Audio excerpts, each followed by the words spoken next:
ہو سکتا ہے اس میں کچھ ایسی راہ نکلے کہ آگے جو ہے معیشت کے لیے بھی اچھا ہو پاکستان کے اور دوسری چیزوں کے لیے اچھا ہو. لیکن بہرحال ایک اب یہ سامنے اوپن ٹرائل آ گیا ہے, سب چیزیں سامنے آیا ہو گئی ہیں. چیف جسٹس آف پاکستان نے ہر چیز طریقے سے, جیسے یہ چھ ججز کے معاملے میں اوپن کیا ہے, اسے پہلے بھی سماعتیں ہوئی, سب چیز اوپن کر دیا, تو ہر چیز سامنے آ گئی. لیکن بہت سے مبصرین کا یہ کہنا کہ اب ایسا لگ رہا ہے اسی میں سے کوئی ایسی بلڈ ہو کے چیز نکلے گی جو ہو سکتا ہے پاکستان کی بہتری کے لیے آگے چلے.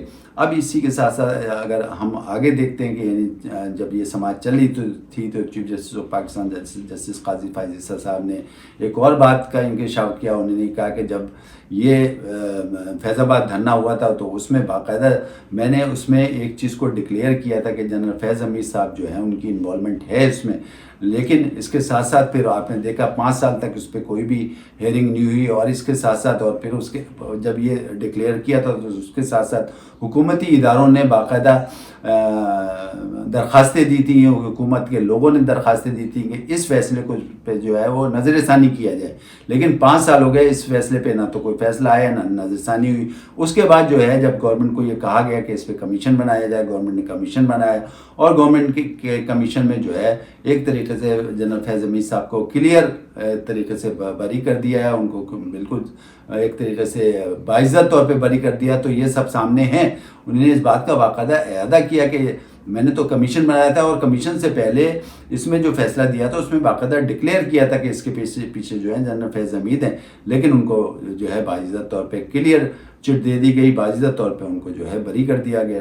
اسی ایشو پہ جو ہے عرفان صدیقی صاحب نے ایک ٹاک شو میں باقاعدہ اس چیز کا اعتراف کیا کہ ہم نے جو ہے وہ قاضی فائز عیسی صاحب کے فیصلے کو امپلیمنٹ ہم نہیں کروا سکے, اور انہوں نے باقاعدہ اس چیز کا بھی اندیہ دے دیا کہ ہم آئندہ بھی نہیں کروا سکیں گے. مطلب ایک طریقے سے انہوں نے اپنے آپ کو سرنڈر کر دیا. تو آپ اتنے کمزور اگر ہیں, یعنی مسلم لیگ نون کی حکومت اتنی کمزور ہے, تو بھائی پھر آپ کو ضرورت کیا ہے حکومت لینے کی؟ آپ نے وفاق میں بھی حکومت لے لی, آپ نے پنجاب میں بھی حکومت لے لی, اور ایک طریقے سے آپ یہ سرنڈر بھی کر رہے ہیں. تو یہ تو بڑی عجیب سی بات ہے. لوگوں کا یہ کہنا ہے کہ اگر آپ اتنے کمزور ہو گئے کہ آپ کوئی عدالتی فیصلے کو امپلیمنٹ نہیں کرا سکتے, تو یہ وجہ کیا ہے؟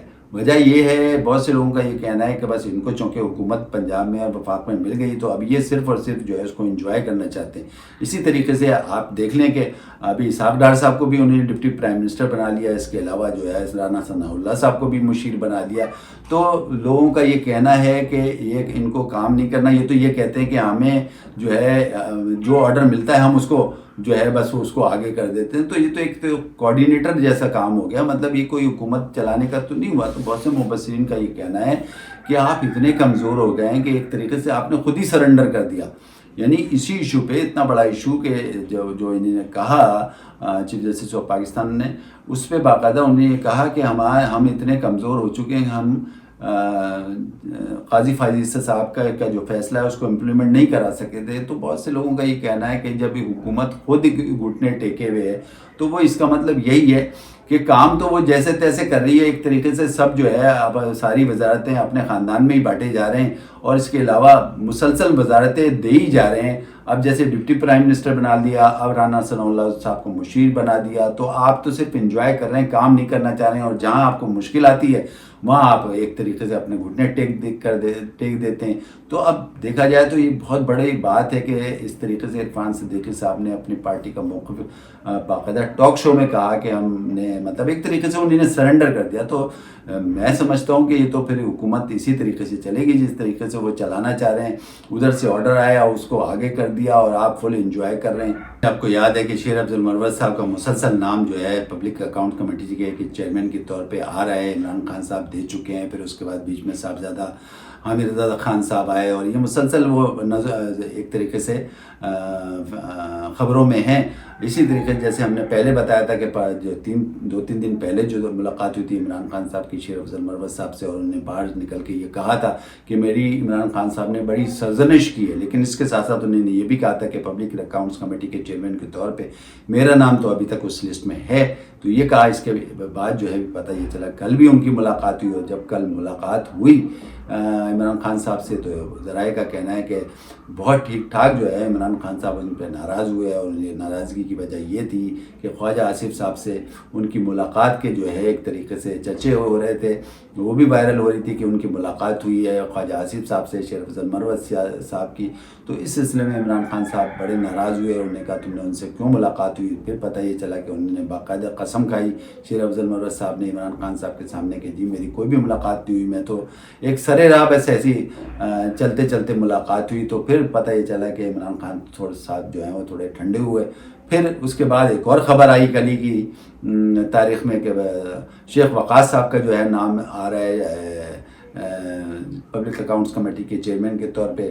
لیکن وہ بھی 1-2 گھنٹے وہ رہا، اس کی بھی چیزیں وائرل ہوئیں، خبریں آئیں. لیکن اس کے بعد پھر یہی پتہ چلا کہ شیر افضل مروت صاحب نے پھر دوبارہ جو ہے عمران خان صاحب سے ریکویسٹ کی اور عمران خان صاحب نے پھر ان کا نام جو ہے ابھی تک برقرار رکھا. لیکن ابھی تک اس پہ کوئی فیصلہ نہیں ہوا ہے. ہم نے پرسوں بھی آپ کو بلاگ میں بتایا تھا کہ عمران خان صاحب جو ہے حتمی اس سلسلے میں فیصلہ کریں گے کہ شیر افضل مروت صاحب کو بنانا ہے یا کسی اور کو بنانا ہے. لیکن اس سلسلے میں آپ کو پتہ ہے کہ اسپیکر صاحب نے شیر افضل مروت صاحب کا نام کے خلاف ایک طریقے سے بات کی تھی، یا انہوں نے یہ کہا تھا کہ اور بھی کوئی اپوزیشن سے نام ہو سکتا ہے.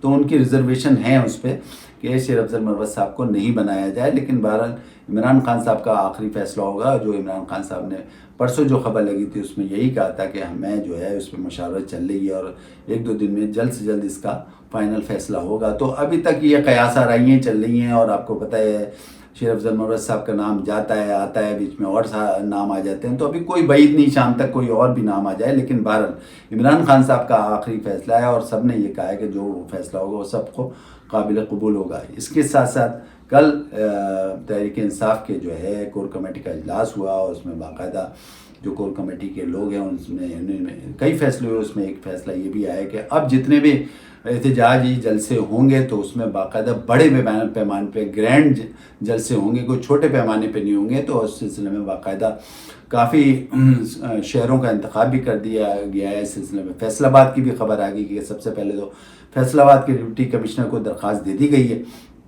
اب وہ دیکھیں کہ ان کو اجازت ملتی ہے فیصل آباد سے یا نہیں ملتی. لیکن ساتھ میں ذرائع کا یہ بھی کہنا ہے کہ اگر اجازت نہیں ملی تو پاکستان تحریک انصاف ہائی کورٹ سے یہ اجازت لے کے اور یہ جلسہ کرے گی. اسی طریقے سے دوسرے شہروں کا بھی نام اسی طریقے سے آ رہا ہے اور اگر وہاں پہ بھی ان کو اجازت نہیں ملے گی تو وہاں پہ بھی یہی ٹرینڈ سیٹ کیا جائے گا کہ ہائی کورٹ سے اجازت لے کے جلسہ کیا جائے گا. لیکن اس کے ساتھ ساتھ یہ فیصلہ ہو گیا کہ اب گرینڈ جلسے ہوں گے اور تمام کارکنان بھرپور طریقے سے اس پہ جو ہے شرکت کریں گے اور ایک طریقے سے اپنا احتجاج ریکارڈ کروائیں گے. فیصلہ بھی ہوا ہے وہ یہ کہ جو لوگ پارٹی میں واپس آنا چاہ رہے ہیں، جس میں شیری مزاری صاحب ہیں، اس کے علاوہ 1-2 اور صاحب ہیں، عثمان ڈار صاحب وغیرہ ہیں، یہ لوگ پارٹی میں، فواد چودھری صاحب ہیں، یہ آنا چاہ رہے ہیں. اس پہ بھی سنائیے کہ پھر یہ عمران خان صاحب کا ایک اسٹیٹمنٹ آ گیا ہے. کور کمیٹی نے یہ بتایا ہے کہ اب انہوں نے کہہ دیا ہے کہ ان لوگوں کو جو ہے ابھی کوئی بھی اجازت نہیں دی جائے مجھ سے ملاقات کرنے کی. یہ کور کمیٹی نے باقاعدہ اس چیز کا اعادہ کیا اور انہوں نے کہا کہ جب عمران خان صاحب واپس آئیں گے تو یعنی جیل سے باہر آئیں گے تو پھر اس پر فیصلہ کریں گے کہ جو پارٹی میں واپس آنا چاہ رہے ہیں، جو پارٹی چھوڑ چکے ہیں وہ آنا چاہ رہے ہیں تو ان کا فیصلہ آیا وہ پارٹی میں واپس آ سکتے ہیں یا نہیں آ سکتے ہیں. یہ عمران خان صاحب باہر آ کے کریں گے. پتہ یہ چلا ہے کہ اس کا بیک گراؤنڈ یہ ہے کہ جو کارکنان ہیں جنہوں نے باقاعدہ ڈنڈے کھائے ہیں، جنہوں نے اپنی ایک طریقے سے ان کا کنٹریبیوشن ہے، وہ جلسوں میں شریک ہوئے ہیں، سڑکوں پہ انہیں ڈنڈے کھائے ہیں، پولیس کی جو ہے جتنی بھی بدتمیزیاں جو ہیں وہ انہیں صحیح ہیں. تو ان کا کہنا یہ ہے کہ سارے ظلم تو ہم برداشت کریں اور یہ جو ہے سیدھے واپس آ کے دوبارہ پارٹی میں شامل ہو جائیں جبکہ یہ چھوڑ چکے ہیں. تو اس طریقے سے یہ تاثر دیا گیا تو جس کی وجہ سے پتہ یہ چلا کہ عمران خان صاحب نے ابھی فی الحال جو ہے نا اس چیز کو منع کر دیا ہے کہ جو بھی پارٹی میں آنا چاہ رہے ہیں وہ ابھی اس کا فیصلہ نہیں ہوگا، نہ ان کو مجھ سے ابھی ملنے دیا جائے. جب میں جیل سے باہر آؤں گا اس وقت میں فیصلہ کروں گا. تو کورٹ کمیٹی نے یہ بھی فیصلہ کیا ہے کہ جب عمران خان صاحب باہر آئیں گے تو ان لوگوں کا فیصلہ ہوگا جو کہ پارٹی میں واپس آنا چاہ رہے ہیں. بشرا بی بی کا بھی اڈیالہ جیل میں ایک کیس چلا تھا اور وہ ظاہر ہے کہ وہ پٹیشن دائر ہوئی تھی اور وہ پٹیشن اس سلسلے میں تھی کہ بشرا بی بی کو بنی گالہ سے اڈیالہ جیل میں شفٹ کیا جائے. اس پہ سماعت چل رہی تھی. تو پتہ یہ چلا کہ بشرا بی بی کے وکیل جو ہیں وہ اس سماعت میں آ نہیں سکے. یہ بھی پتہ چلا کہ پہلے بھی ایک سماعت کے لیے مقرر کیا گیا تھا اس کیس کو، لیکن اس پہ بھی وہ حاضر نہیں ہو سکے تھے. تو اس پہ باقاعدہ جج صاحب نے بڑا جو غصے غصے کا بھی اظہار کیا، ناراضگی کا بھی اظہار کیا کہ آپ کے وکیل نہیں آتے ہیں۔ پھر اس وقت جو ہے جو اسٹیٹ کے وکیل تھے یعنی حکومت کے وکیل تھے، انہی نے جج صاحب سے کہا کہ دیکھیں ہمارے اور بشپ بی بی کے درمیان جو ہے ایک ڈائلاگ چل رہے ہیں، ایک سمجھوتا چل رہا ہے، جس کے روح سے یہ ہے کہ ہم آپس میں اگر آپ ہمیں تھوڑا سا ٹائم دیں تو ہو سکتا ہے یہ سمجھوتا ہو جائے اور اس پہ یہ ہم فیصلہ کریں گے، یا بشپ بی بی فیصلہ کریں گی کہ وہ بنی گالہ سے اڈیالہ جیل شفٹ ہو جائیں یا بنی گالہ میں ہی رہیں۔ تو اس پہ بھی جج صاحب نے کہا کہ یہ کون سا طریقہ ہے، یا تو آپ پٹیشن نہیں دائر کریں، جب آپ کو آپس میں سمجھوتا کرنا ہے تو آپ پٹیشن دائر کر کے ہمارا بھی وقت ضائع کر رہے ہیں۔ تو اس طریقے سے یہ بات کی، تو یہ اس سے بھی بہت سے مبصرین کا کہنا ہے کہ یہ ایک طریقے سے نئی چیز سامنے آئی ہے، ایک نیا انکشاف ہوا ہے کہ بشپ بی بی جو ہے ڈائلاگ چاہتی ہیں، یا ڈائلاگ کے ذریعے بشپ بی بی اور اسٹیٹ جو ہے اس پہ فیصلہ کر رہی ہے کہ بشپ بی بی کو فی الحال بنی گالہ میں ہی رکھا جائے یا ان کو شفٹ کیا جائے۔ تو یہ ایک طریقے سے یہ بھی بڑا انکشاف ہوا ہے، ایک نئی چیز سامنے آئی ہے۔ تو اس پہ بہت سے مبصرین کے تبصرے شروع ہوئے۔ ایک مبصر کا تو یہ کہنا ہے کہ ایسا تو نہیں ہو سکتا کہ دونوں